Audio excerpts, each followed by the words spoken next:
नमस्कार दोस्तों, welcome to Disha classes. Disha classes में आपका स्वागत है।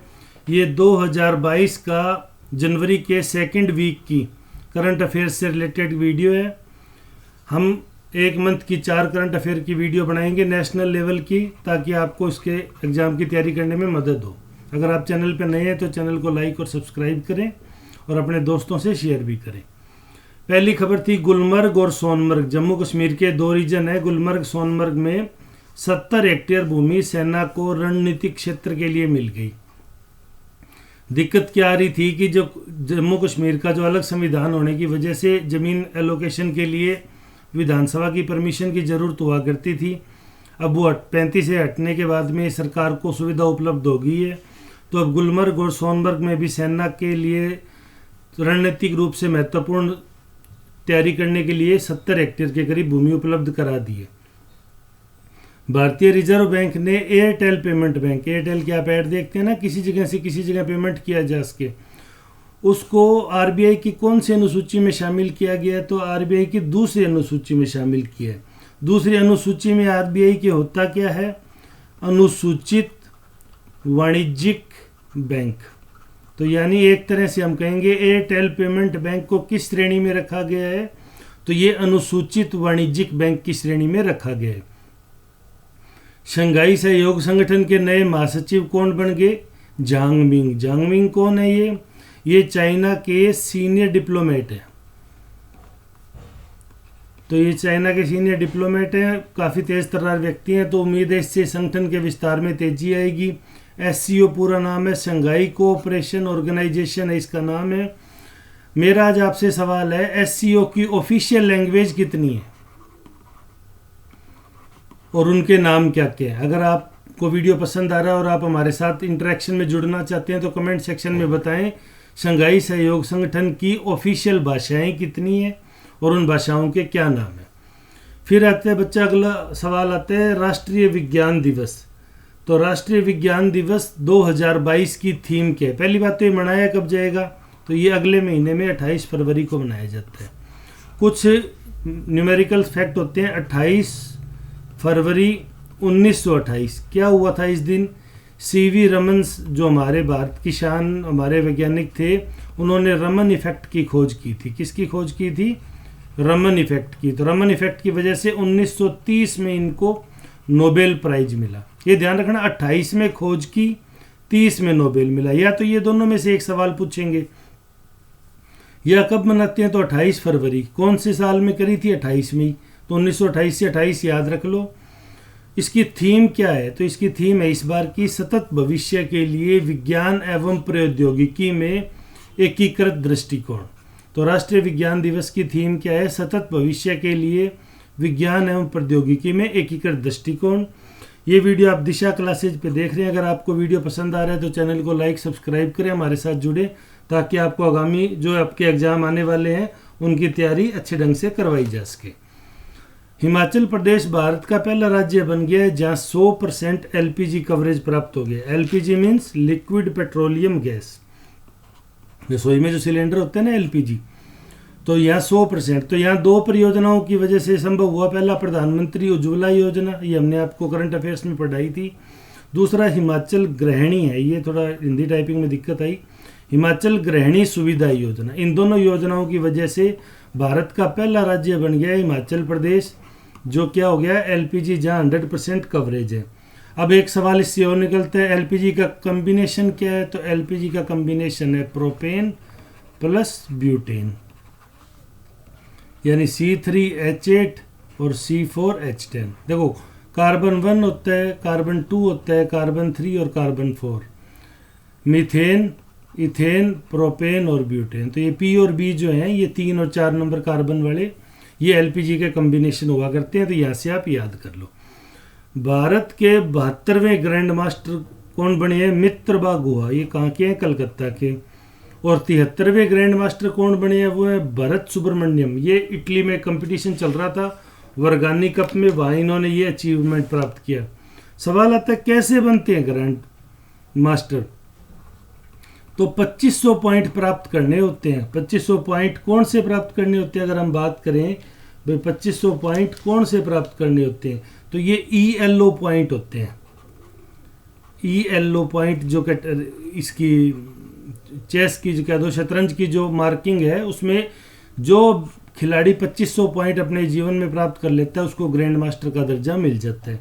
ELO कौन थे? ये थे अर्पड ELO, ARPAD, अर्पड ELO थे। ये हंगेरियन अमेरिकन फिजिक्स के प्रोफेसर थे। इन्होंने ये मेथड डेवलप किया था भाई किस खिलाड़ी को तुलनात्मक रूप से किस श्रेणी में रखना है। तो ग्रैंड मास्टर के लिए मिनिमम 2500 पॉइंट चाहिए होते हैं। ELO पॉइंट मेथड है। अर्पड ELO थे, ये थे हंगेरियन और अमेरिकन मूल के फिजिक्स के प्रोफेसर। स्कोच पुरस्कार है ये भारत में, ये पुरस्कार बहुत ही प्रतिष्ठा प्राप्त करते जा रहे हैं। तो 78वें स्कोच पुरस्कार में सिल्वर श्रेणी का पुरस्कार किसको मिला? दिल्ली इलेक्ट्रिसिटी रेगुलेशन कमीशन को। तो सवाल आ सकता है भी किस राज्य की इलेक्ट्रिसिटी रेगुलेशन को सिल्वर पुरस्कार मिला? तो ये मिला इसको। बेस्ट चीफ मिनिस्टर का YS जगन मोहन रेड्डी को मिला था इस बार का, गोल्डन पुरस्कार कह दो जिसको। तो ये करके स्कोच पुरस्कार पे एक पूरा वीडियो बना देंगे, आप वहाँ से इसको नोट कर लें। लेकिन इन जो सेकंड वीक की न्यूज़ थी उनमें इस चीज़ को शामिल किया गया था। ये वीडियो आप दिशा क्लासेज पे देख रहे हैं, अगर आपको पसंद आ रहा है तो चैनल को लाइक और सब्सक्राइब जरूर करें। नेशनल वाटर अवार्ड है जो राष्ट्रीय जल पुरस्कार है, यूपी को पहला स्थान मिला है जहाँ इलेक्शन, दूसरा राजस्थान और तीसरा तमिलनाडु। सीधा सीधा स्टेट्स अवार्ड आएगा। राष्ट्रीय जल पुरस्कार 2020 के किन को प्राप्त हुए? 25वें राष्ट्रीय युवा महोत्सव की मेजबानी किसको मिली? पुडुचेरी को। युवा महोत्सव मतलब 12 जनवरी, किनका जन्मदिन? स्वामी विवेकानंद जी का जन्मदिन। तो स्वामी विवेकानंद जी का जो जन्मदिन है उस दिन को राष्ट्रीय युवा दिवस के रूप में मनाते हैं। इसकी मेजबानी किसको मिली है? इस बार इसकी मेजबानी मिली है पुडुचेरी को। दूसरा, कौन सी जयंती बनाई है हमने स्वामी विवेकानंद जी की? तो यहाँ मैं आपसे मेंशन कर दूं 159वीं जयंती। तो ये हमने बनाई है स्वामी विवेकानंद जी की। स्वदेशी विमान वाहक युद्धपोत है जो पहला विक्रांत था, हमने लिया था लीज पे, वो रिटायर हो गया। अब हम जो खुद बना रहे हैं उसका हमने रीनेम वही कर दिया विक्रांत। तो ये अभी वाटर ट्रायल से गुजर रहा है और लगभग इसकी बहुत अच्छी सक्सेस रेट आ रही है। जल्दी ये नौसेना के बेड़े में शामिल कर लिया जाएगा। एक सर्वे किया गया था ऑन टाइम प्रदर्शन एयरपोर्ट्स का। तो एयरपोर्ट की श्रेणी में ऑन टाइम प्रदर्शन में विश्व के टॉप 10 एयरपोर्ट में भारत का एकमात्र एयरपोर्ट कौन सा रहा था? चेन्नई एयरपोर्ट।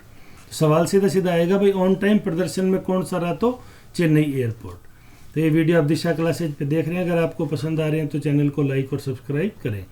खेलो इंडिया यूथ गेम की मेजबानी किस स्टेट ने प्राप्त कर ली? भाई मध्य प्रदेश ने। कौन से सेशन की? 2022-23 के लिए खेलो इंडिया यूथ गेम। 16 जनवरी को, हालांकि ये थर्ड वीक की न्यूज़ थी पर पहले ही खबरों में आ गई इसलिए हमने मेंशन कर दी।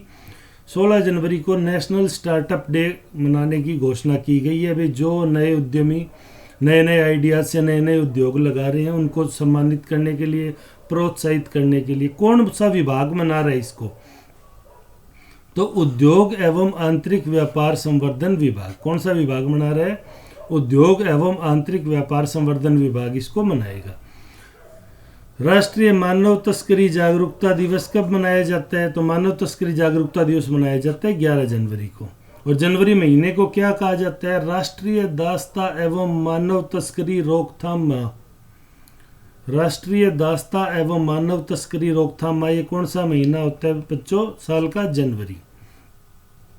पाकिस्तान सुप्रीम कोर्ट की महिला न्यायाधीश आई हैं न्यायमूर्ति आयशा मलिक।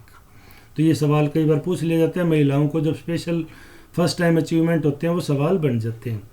IPL 2022-23 की स्पॉन्सरशिप कौन ले गया? टाटा। किससे ले गया? वीवो से। तो ये देश के ये खबर थी जो काफ़ी चर्चा में रही थी। JC चौधरी का संबंध किससे है? तो न्यूमेरोलॉजी से। JC चौधरी कौन है? एक न्यूमेरोलॉजिस्ट है, आपने भी इनके वीडियो देखे होंगे। क्या रहा? Guinness book of world record ने एक नई श्रेणी में वर्ल्ड रिकॉर्ड के लिए आवेदन मांगे। तो 2022 में JC चौधरी इस श्रेणी में ना अवार्ड प्राप्त करने वाले पहले व्यक्ति बन गए। इन्होंने क्या किया है? ह्यूमन लाइफ और अंकशास्त्र, इन दोनों के बीच में एक संबंध होता है, इसको दर्शाने के लिए इन्होंने 6000 अलग अलग देशों के विद्यार्थियों को साथ में जोड़ के ट्रेनिंग दी, जिसके संबंध में इनको न्यूमेरोलॉजी का गिनीज बुक वर्ल्ड रिकॉर्ड 2022 का मिल गया। केवड़िया मोदी जी के आने के बाद में चर्चित स्टेशन है ही। एक्चुअल में केवड़िया है क्या? केवड़िया क्या है बच्चों? गुजरात के नर्मदा जिला है, वहाँ का एक एरिया है जिसका नाम है, वैसे अगर सेंसस की बात करें तो इस एरिया का नाम है एकता नगर। केवड़िया में क्या था कि सरदार वल्लभ भाई पटेल की स्टैचू ऑफ यूनिटी लगाई गई थी, उस जगह पे लगाई गई थी, इसलिए स्टेशन को तब केवड़िया कह दिया। लेकिन अब इसको क्या नया नाम दे दिया? Ekta Nagar railway station. और एकता दिवस के रूप में सरदार वल्लभ भाई पटेल का जन्मदिन भी मनाते हैं। तो ये एक नई खबर थी। $500 मिलियन की एक इजरायली साइबर सिक्योरिटी स्टार्टअप था सिंप्लीफाई नाम से। सिंप्लीफाई, तो ये किस देश का था? इजराइल का था। और इसको किसने खरीद लिया? गूगल ने। क्योंकि देखो साइबर सिक्योरिटी बहुत बड़ा इशू है, बहुत सी चीज़ें जुड़ी हुई है, तो गूगल ने इसका अधिग्रहण किया $500 मिलियन में। 26 दिसंबर को प्रतिवर्ष वीर बाल दिवस मनाया जाएगा। साहिबजादे कौन थे ये थे गुरु गोविंद सिंह जी के पुत्र थे, जिन्होंने वीरगति प्राप्त की थी। इनके जन्मदिन पे 26 दिसंबर को प्रतिवर्ष मनाया जाएगा। 25 दिसंबर को तो अटल बिहारी वाजपेयी का जन्मदिन है, जो हम कैसे मनाते हैं? राष्ट्रीय सुशासन दिवस। तो 26 दिसंबर को अब हम क्या बनाया करेंगे? वीर बाल दिवस। एक उड़ीसा में हवाई अड्डा है जो चर्चा में रहा था इस हफ्ते, वो था महाराजा वीर विक्रम हवाई अड्डा। तो ये सवाल आ सकता है कहाँ अवस्थित है? तो ये है उड़ीसा में, अगरतला उड़ीसा में। उड़ीसा का गंजम जिला बाल विवाह मुक्त घोषित कर दिया गया। तो उड़ीसा का कौन सा जिला बाल विवाह मुक्त घोषित कर दिया है? तो ये कर दिया गया है गंजम जिला। कहाँ का? उड़ीसा का। बच्चों यहाँ एक थोड़ा ध्यान दें, अगरतला त्रिपुरा में है, उड़ीसा में नहीं है, ये टाइपिंग मिस्टेक होगी। तो महाराजा वीर विक्रम हवाई अड्डा कहाँ अवस्थित है? तो ये त्रिपुरा में अवस्थित है।